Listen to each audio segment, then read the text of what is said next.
Every few months, I hear the same question. Is the market slowing down yet? And many buyers assume that because interest rates are higher, competition should disappear. But here is the reality in Connecticut. Even with higher rates, many homes are still receiving multiple offers. So today, I want to explain why Connecticut real estate is still competitive, what's actually happening behind the scenes, and what buyers and sellers need to understand about this market right now.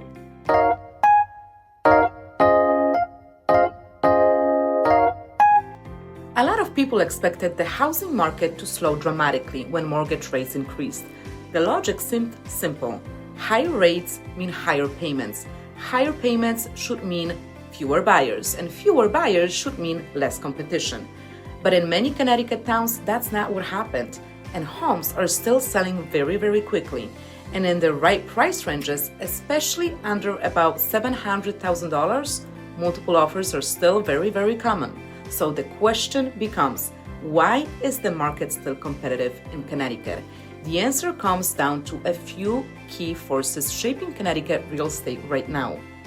The biggest factor behind the competition is simple. There are still not enough homes for sale. Inventory is the number of homes available on the market at any given time. And historically, a balanced housing market usually has around 5 to 6 months of housing supply. Meaning, if no new homes were listed, it would take about 5 to 6 months to sell everything. Many Connecticut towns right now have closer to 1 or 2 months of inventory. That means there are simply not enough options for the buyers. When supply is limited and buyers still exist, competition naturally happens.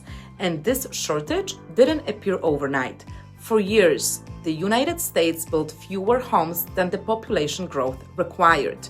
Connecticut also has geographic and zoning limitations that making building large numbers of new homes difficult. So the shortage is something that has been building slowly for a long time. And until that changes, competition tends to remain. Another major factor is what economists call the rate lag-in effect. Millions of homeowners refinanced or purchased homes when mortgage rates were extremely low. Some people have mortgage rates in the 2-3% range. Now imagine owning a home with 3% mortgage. If that homeowner sells and buys another home today, their new mortgage could be closer to 6 or 7%. That means even if they buy a similar house, their monthly payment could increase drastically. Because of that, many homeowners are choosing to stay put longer.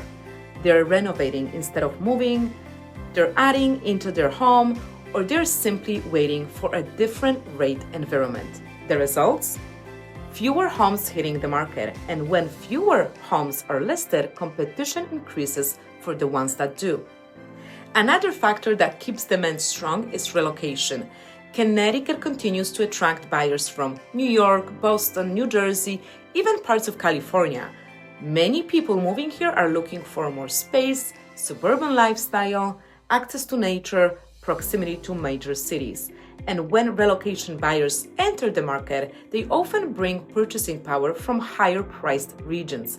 For example, someone selling a property in New York might have significant equity. That equity allows them to compete strongly in Connecticut markets. So even if local demand fluctuates, relocation demand often helps keep the market active. Another reason competition happens here is the nature of Connecticut housing itself. Many homes are historic, architecturally unique, located in established neighborhoods. Unlike newer states where thousands of similar homes may exist, Connecticut often has limited numbers of certain property types.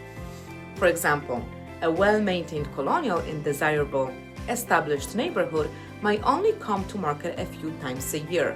When that type of property appears, buyers who have been waiting for it suddenly compete.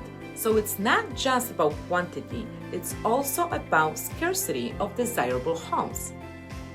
Here is another reason. Buyers have adapted to higher rates. When interest rates first increased, many buyers paused. They waited to see what would have happened.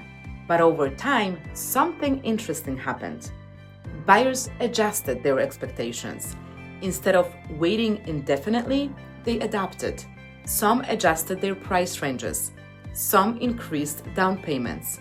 Others accepted that today's market is simply different than the ultra-low rate environment we saw a few years ago. And once buyers adapt, demand returns. And when demand returns in a low inventory market, competition continues. What this means for the buyers? For the buyers, understanding this environment is very important. A competitive market doesn't mean rushing or overpaying, but it does mean approaching the process strategically. Buyers who prepare early, financially and mentally, tend to navigate the process much more successfully because they understand the environment they're entering. Now, what it means for the sellers. For the sellers, this environment creates opportunity.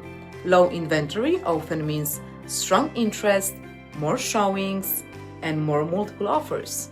But it also means pricing strategy still matters. Even in competitive markets, buyers remain informed and selective, and the best results still come from combining strong marketing with realistic pricing. So here is my takeaway. Real estate markets are always evolving, and Connecticut is no different. What makes this market competitive isn't just one factor. It's the combination of limited inventory, homeowners holding into low mortgage rates, and steady demand from both local and relocation buyers. And when you understand those forces, the market starts to make a lot more sense, and it becomes much easier to navigate. I'm just curious to hear your perspective. Do you think the Connecticut market will stay competitive this year, or do you think things will start to shift?